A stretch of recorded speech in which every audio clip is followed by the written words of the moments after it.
उपवासाला भगर सगळेच जण करतात, पण माझी रेसिपी मी आज तुमच्याबरोबर शेअर करते। यासाठी प्रथम मी 2 वाटी भगर व 4.5 वाटी पाणी असं प्रमाण घेतलंय।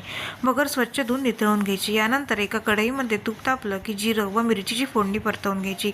यावर भगर घालून परतवून त्यावर भिजवलेले काजूगर घालायचे। तुम्ही शेंगदाणेही भिजवून घालू शकता, आज मी इथे काजूगर वापरले आहेत। यानंतर थोडंसं शेंगदाण्याचं कूट ते एकजीव झालं की त्यावर केलेलं गरम पाणी घालून एकजीव करायचं। यामध्ये चवीनुसार मीठ, किंचितशी साखर, जिरं पावडर व किंचितसं लिंबू पिळायचं।